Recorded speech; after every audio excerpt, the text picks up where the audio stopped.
उषा जी और सरला जी morning walk पर सुबह सुबह एक साथ ही निकलती थी, पर आज सरला जी अकेले ही पार्क में पहुंची। उषा जी को आने में थोड़ी देर हो गई थी। तब तक पार्क बाकी लोगों से भर चुका था। सरला जी ने अभी योगा करना शुरू ही किया था कि तभी उषा जी आ जाती। क्या हुआ उषा जी, आज पार्क आने में बहुत देर कर दी। मैंने तो फोन भी मिलाया था पर आपका स्विच ऑफ आ रहा था। लगा आप सो रहे हो इसलिए मैं अकेली ही आ गई। रात को देर से सोए थे क्या? अरे नहीं नहीं, सो तो मैं जल्दी गई थी, पर अब क्या बताऊं, वही रोज की किचकिच। अच्छा, इसका मतलब आज फिर बहू से किसी बात पर तू मैं हो गई है। हाँ वही हो गई। मैंने बहू को बोला था कि जब सुनील काम पर जाए तो मेरे मोबाइल के चार्जर की लीड वो नहीं ले आएगा, पर सबको अपने मोबाइल फोन से मतलब है। मेरा फोन पुराना है, उसका चार्जर चाहे कितना भी पुराना हो जाए, पर मजाल है कोई बदल कर ला दे। बस उसे अपने फोन का स्क्रीन गार्ड तो याद रहा, पर मेरे मोबाइल के चार्जर की लीड मंगवाना भूल गई। बार बार लीड को टेप से चिपकाकर मैं इस्तेमाल कर रही थी। आज सुबह उस लीड का भी अंत हो गया। इसी बात पर मेरी अपनी बहू से सुबह सुबह बहस हो गई। ये देखो, कल शाम से मेरा फोन बंद पड़ा है, मिलेगा कैसे? स्विच ऑफ तो आना ही है। अरे इसमें इतना टेंशन लेने वाली कोई बात नहीं है। मैं अपना मोबाइल और चार्जर लेकर आई हूँ। वहाँ सामने वाली चाय की दुकान पर बैठेंगे, तुम वहीं थोड़ी देर मोबाइल चार्ज कर लेना। पर इससे मेरी समस्या हल नहीं होने वाली। और तुम बताओ कैसी हो? कल रात को खाना ठीक से खाया या नहीं? हाँ खा लिया था, पर इनकी शुगर थोड़ी बढ़ी हुई थी, इस वजह से रात को अचानक डॉक्टर के पास ले गए। वही बहू बोलने लगी कि रात को नींद खराब कर दी हमने उनकी। खैर, डॉक्टर ने दवाई दी थी तो शुगर कंट्रोल हो गई थी। अब घर पर आराम कर रहे हैं। सोचा थोड़ी देर वॉक कर लूंगी तो मन ठीक हो जाएगा। सरला जी और उषा जी आपस में अपनी अपनी परेशानी एक दूसरे से बांट ही रही थी कि तभी वहां से श्रीमती टंडन रनिंग करती हुई निकलती है। श्रीमती टंडन बहुत खुशमिजाज रहने वाली महिला थी। उनके चेहरे को देखकर ऐसा लगता था कि मानो वो बहुत खुश रहती हैं और उनकी लाइफ में कोई प्रॉब्लम नहीं है। और ऐसा वहां पार्क में बहुत से लोग सोचा करते थे, और ऐसी ही सोच सरला जी और उषा जी की भी थी। Good morning Sarla ji. Good morning Usha ji. Good morning. Good morning. क्या बात है, आज तो बड़ा रूखा रूखा गुड मॉर्निंग किया है आप दोनों ने। सब ठीक तो है ना? हाँ हाँ सब ठीक है, बस ऐसे ही बातें कर रहे थे। ओह अच्छा, चलो मैं वहाँ जॉगिंग करती हूँ, आप दोनों भी आ जाओ। श्रीमती टंडन जॉगिंग करने के लिए चली जाती हैं। उनके जाने के बाद सरला जी और उषा जी आपस में बातें करने लगती हैं, जिनमें एक और लेडी आकर शामिल हो जाती है। कुछ भी कहो, श्रीमती टंडन को देखकर ऐसा लगता है कि इन्हें तो कोई तकलीफ ही नहीं है, पर एक खामी है हमारे घर में, तो जब देखो किसी न किसी बात को लेकर पंचायत चलती रहती है। सुबह ही मेरी जेठानी के साथ मेरा झगड़ा हो गया। आंटी जी, मेरे बेटे के नंबर थोड़े ज्यादा क्या आ गए। मुझसे कहती है कि वो घर का काम नहीं करेगी, उसका बेटा पढ़ता नहीं है क्योंकि वो घर के कामों में लगी रहती है। अरे अब कोई उसे समझाए कि घर के काम तो मैं भी करती हूँ, मेरा बेटा तो फिर भी अच्छे नंबर लेकर आया है। ये सब बहाना है घर के कामों से जी चुराने का। मैंने भी फैसला कर लिया है कि अब हम दोनों देवरानी जेठानी अलग हो जाएंगे और सुकून की जिंदगी जिएंगे। हाँ और क्या, सही है, जब आपस में नहीं बन रही तो अलग हो जाओ। श्रीमती टंडन, सच में मुझे भी उनको देखकर कुछ ऐसा ही लगता है कि वो सचमुच बहुत बढ़िया जिंदगी जी रही हैं। प्रॉब्लम तो मुझे नहीं लगता कि उनकी लाइफ में कहीं से कहीं तक होगी। हाँ सच में, हम तो इतनी उम्र हो गई बेटा, इस उम्र में भी परेशानियां, झगड़ा, रोज के कलेश हमारा पीछा नहीं छोड़ते। तुम्हारी जितनी ही उम्र की मेरी बहू है, और देख लो कितना लड़ती है मुझसे। सरला जी को ही ले लो, उनकी बहू कौन सा इनको छोड़ती है। कल रात को बता रही है कि कितनी लड़ाई की। और हम दोनों देवरानी जेठानी शहर में, बड़ों का बीच में होना बहुत जरूरी है। खैर, अब तो हमने फैसला कर लिया है, वो गांव से आए ना आए, हम दोनों देवरानी जेठानी अलग होकर रहेंगे। अच्छा आंटी जी, मैं चलती हूँ, मेरे पति ने ऑफिस जाना है, मुझे उनका नाश्ता रेडी करना है। बच्चों को स्कूल से छोड़कर सीधा यहाँ पार्क में आ गई थी। हाँ, हम भी बस जा ही रहे हैं। चलो उषा, सामने चाय की दुकान से थोड़ी चाय भी पी लेंगे और तुम्हारा फोन भी चार्ज हो जाएगा। उसके बाद सरला जी और उषा जी दोनों पार्क के सामने बनी एक चाय की दुकान पर बैठ जाती हैं। तभी तेज बारिश आनी शुरू हो जाती है। अरे बारिश बहुत तेज हो गई, कोई ऑटो लेना पड़ेगा। एक काम करते हैं, एक ही ऑटो कर लेंगे, दोनों अलग अलग कहाँ जाएंगे। हाँ ठीक है, पर ऑटो मिले तो सही। सरला जी और उषा जी ऑटो ढूंढ रही थी, पर उन्हें ऑटो कहीं नहीं मिला। अचानक एक कार उनके साथ में आकर रुकती है। कार को एक ड्राइवर चला रहा था, जिसकी पिछली सीट पर श्रीमती टंडन बैठी थी। सरला जी, उषा जी, आइए मेरी गाड़ी में बैठ जाइए, मैं आपको घर तक छोड़ देती हूँ। मैं घर ही जा रही हूँ, बारिश बहुत तेज है, अभी सड़कों पर पानी भर जाएगा तो आपका जाना मुश्किल हो जाएगा। कैसे करें, या तो बैठ ही जाते हैं। मुझे नहीं लगता कि हमें कोई ऑटो या रिक्शा मिलेगा। हाँ जी ठीक है, ऐसा ही करना पड़ेगा, और कोई साधन दिखाई नहीं दे रहा।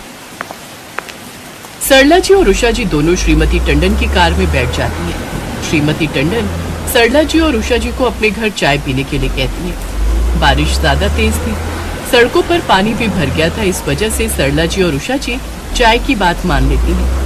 श्रीमती टंडन उन्हें अपने घर लेकर जाती है। श्रीमती टंडन बहुत पैसे वाली थी, पर पैसा दुनिया की सारी खुशियां नहीं दे सकता। ये बात उस दिन साबित हो गई जब सरला जी और उषा जी ने श्रीमती टंडन के चेहरे की हंसी के पीछे छिपा हुआ दुख देखा। मम्मी कितनी देर से आपका फोन मिला रहा था, आप कहाँ रह गए थे? एक तो आप सुबह सुबह आज मेरी कार ले गए, हमेशा रिक्शा से जाते हो ना, फिर आज मेरी कार क्यों लेकर गए थे? आपको पता था कि मुझे ऑफिस टाइम पर जाना था, ऊपर से आपको पता है ना मैं पापा को बिल्कुल भी नहीं संभाल सकता, मेरे पास इतना टाइम नहीं होता, मुझे अपने भी बहुत से काम होते हैं। मम्मी जी आपको पता है आप सुबह सुबह वॉक पर चले गए और पीछे से पापा जी ने कितना तंग किया। सारी चाय उन्होंने बिस्तर पर गिरा दी, अभी तक मेड भी नहीं आई है। इतनी महंगी बेडशीट खराब कर दी पापा जी ने। सॉरी बेटा, आज के बाद मैं कार नहीं ले जाऊंगी। बाकी टेंशन मत लो, मैं अभी देखती हूँ। आज मेरे साथ 2 मेहमान आई हैं, थोड़ा धीरे बोलो वरना वो सब सुन लेंगी। सरला जी और उषा जी श्रीमती टंडन और उनके बहू बेटे की सारी बातें सुन चुकी थी। श्रीमती टंडन एक व्हीलचेयर लेकर एक छोटे से कमरे में जाती है। सरला जी और उषा जी श्रीमती टंडन के पीछे पीछे उसी कमरे में पहुंच जाती हैं। ये मेरे पति हैं, मिस्टर टंडन। कुछ साल पहले एक एक्सीडेंट में इनकी दोनों टांगें खराब हो गई थी, तब से ये चल फिर नहीं पाते। डॉक्टर का कहना है कि उम्र के साथ साथ इनका शरीर बहुत कमजोर हो गया है, इसलिए ये कभी चल नहीं पाएंगे। उमा तुम फिर अपनी आंखों में आंसू लाई। मेरी उमा हमेशा हंसती हुई अच्छी लगती है। सॉरी उमा, हाथ से चाय का प्याला फिसल गया, बिस्तर पर सारी चाय गिर गई। कोई बात नहीं, देखिए ये मेरी सहेलियां हैं, मैं जब मॉर्निंग वॉक के लिए जाती हूँ ये दोनों वहीं मेरे साथ होती हैं। ये है सरला जी और ये है उषा जी। मैं हम सबके लिए चाय बनाकर लाती हूँ, उसके बाद मैं आपको बाहर वॉक पर ले जाऊंगी। उस दिन सरला जी और उषा जी को एहसास हुआ कि हर हंसते हुए चेहरे के पीछे क्या दुख छिपा है, ये कोई नहीं पहचान सकता, पर हर हाल में खुश रहना संभव हो सकता है। ये बात श्रीमती टंडन को देखकर सरला जी और उषा जी को समझ में आ गई थी। उसी दिन उषा जी अपने लिए एक फोन की दुकान से नया चार्जर और नई लीड खरीद कर लेकर जाती है। इधर सरला जी ने भी अपने बेटा बहू से किसी बात की आस करना छोड़ दिया।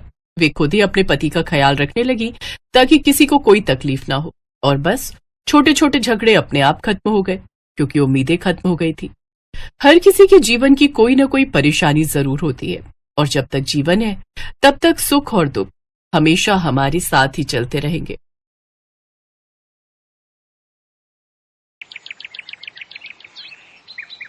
बेटा आरती, ये है तेरी सबसे बड़ी जेठानी पायल, ये दूसरी वाली दामिनी और ये तीसरी है, इसका नाम त्रिशा है, और चौथी अब तू आ गई। बेटी आज से यही तेरी दुख सुख की साथी है, यही तेरा भरा पूरा परिवार है। जी माँ जी। तुझे पता है बेटी, हम सबकी ताकत यही है कि हम सब एक हैं। इस पूरे मोहल्ले में सबसे बड़ा परिवार हमारा ही है। मैं, तेरे ससुर जी, तेरे 3 जेठ, उनकी पत्नियां और कुल मिलाकर 7 बच्चे। बस तेरी कमी थी, अब हमारा परिवार पूरा हो गया। हाँ सही कहा माँ जी, वैसे आरती के आने से सबसे ज्यादा खुशी तो त्रिशा को ही हो रही है। अरे हम दोनों के पास तो हुक्म चलाने के लिए देवरानी थी, पर बेचारी त्रिशा अब तक सबसे छोटी थी, लेकिन अब आरती के आने से वो भी तो जेठानी बन गई। सही कहा भाभी, मुझे तो आज से बड़ी बहू होने का एहसास होने लगा।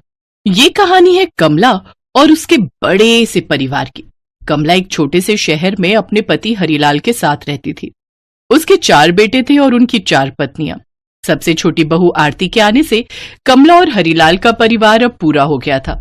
और फिर एक सुबह, अच्छा भाभी, ये सुबह का नाश्ता कौन बनाता है?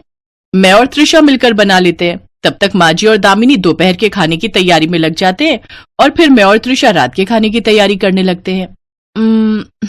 फिर तो सारा दिन थक जाती होंगी आप सब। अरे पूछो मत, पूरा दिन कहाँ चला जाता है पता ही नहीं चलता। चलिए आज मैं आपके साथ नाश्ता तैयार करूंगी और रात का खाना भी। ठीक है, तो मैं त्रिशा को झाड़ू पोछे और बर्तन के लिए बोल देती हूँ। घर में सभी बहुओं का काम बटा हुआ था। धीरे धीरे आरती भी उनके साथ रम गई। और फिर एक सुबह, अच्छा आरती, एक काम करो तो जरा मेरे लल्ला को नहला दो, मुझे थोड़ा काम है। ठीक है भाभी। आरती ने जैसे ही त्रिशा के बेटे को नहलाया तभी उसके पास पायल आ गई। आरती जरा ये मटर छिल दो, शाम को आलू मटर बनेंगे। ठीक है भाभी। पायल आरती को 2 किलो मटर देकर चली गई। थकी हारी आरती मटर छिलने लगी। जैसे ही मटर छिली तभी उसकी सास कमला ने उसे आवाज लगाई, आरती जरा यहां आना बेटी। जी माँ जी। मेरे बाल बड़े रूखे हो रहे हैं, जरा चंपी तो कर दे बेटी। ठीक है माँ जी। आधा घंटे तक कमला की चंपी करने के बाद बेचारी आरती को खुद ही नींद आने लगी। उसका मन कर रहा था कि वो बस अपने कमरे में जाकर सो जाए, लेकिन तभी फिर से उसकी जेठानी त्रिशा उसके पास आ गई। चलो आरती, खाने का टाइम हो रहा है, एक काम करो मैं सब्जी बना देती हूँ, तब तक तुम रोटियां सेक लो। सब मिलाकर 60-65 रोटियां काफी होंगी, ठीक है। त्रिशा इतना कहकर रसोई में चली गई और आरती ने अपना माथा पीट लिया। उस दिन आरती ने पूरी 65 रोटियां बनाई। वो थक कर चूर हो चुकी थी, लेकिन ये सिर्फ एक दिन की बात नहीं थी। अब तो आरती की यही जिंदगी थी। ऐसे ही कई महीने बीत गए। फिर एक शाम जब आरती का पति अंकित काम से लौट कर आया तो उसने बड़े प्यार से आरती से पूछा, कैसी हो मैडम? हालत खराब है मेरी तो, यहाँ तो काम से ही फुर्सत नहीं मिलती। पूरा बदन टूट रहा है दर्द के मारे। जी कर रहा है कहीं आराम से बैठ जाऊं 2-3 घंटे के लिए। तो चलो पिक्चर देखने चलते हैं, तुम्हें रेस्ट भी मिल जाएगा और हमें क्वालिटी टाइम भी मिल जाएगा। पिक्चर जाने की बात सुनकर आरती बड़ी खुश हुई और वो झट से तैयार होकर आ गई। लेकिन जैसे ही वो अंकित के साथ घर से निकलने लगी तभी उसकी जेठानी पायल उसके पास आई। आरती, वो दामिनी की तबीयत ठीक नहीं है तो मेरे साथ तुम्हें रोटियां सिखवानी पड़ेंगी। ये सुनते ही आरती के तन बदन में आग लग गई। फिर अगले ही दिन उसने अपनी सास कमला से साफ साफ बात करने का फैसला कर लिया। माँ जी, मुझसे नहीं हो पाएगा, मुझे अलग रहना है। लेकिन बेटी मेरी बात तो सुन एक बार। नहीं माँ जी, मुझे कुछ नहीं सुनना, बस मैं फैसला कर चुकी हूँ। और फिर वो अंकित के साथ पास ही के दूसरे मोहल्ले में रहने चली गई। वहां किराए का कमरा लेकर दोनों पति पत्नी रहने लगे। पहले तो सब कुछ अच्छा चला, लेकिन फिर एक दिन, सुनिए मुझे 500 रुपए दे दीजिए, सब्जी लानी है। अरे पर अभी तो तुमको 3000 रुपए दिए थे। हाँ तो वो तो राशन के लिए थे ना। देखो आरती, मेरी तनख्वाह बस 14,000 है। उसमें कमरे का किराया, मोटरसाइकिल का पेट्रोल, बिजली का बिल, ये सब देने के बाद बचता ही क्या है। तो तुम जरा खर्चे कम करो, समझी? अरे पर मैंने किसी गलत चीज के लिए थोड़ी मांगे हैं पैसे। हाँ लेकिन अलग अलग रहने की जिद तो तुम्हारी थी ना। पहले मेरी तनख्वाह कभी कम नहीं पड़ती थी, उल्टा मैं हर महीने 2-3 हजार बचा ही लेता था। लेकिन जब से हम यहाँ आकर रहने लगे तब से कर्जा ही चढ़ता जा रहा है मुझ पर। उस दिन अंकित और आरती में खूब लड़ाई हुई और उसके बाद तो ये झगड़ा रोज का ही हो गया। आरती अब बहुत दुखी रहने लगी। उसे रह रहकर अपने ससुराल की याद आने लगी थी, क्योंकि वो समझ गई थी कि अलग होकर उसने अपना ही नुकसान किया है। लेकिन अपने ससुराल वालों का सामना करने की हिम्मत उसमें नहीं थी। फिर एक शाम, भाभी कोई बात नहीं, चुप हो जाओ आरती। ओए, इतनी बड़ी होकर रो रही है, चुप हो जा, चल हम तुझे लेने आए हैं। भाभी मुझसे बहुत बड़ी गलती हो गई, मुझे माफ कर दो।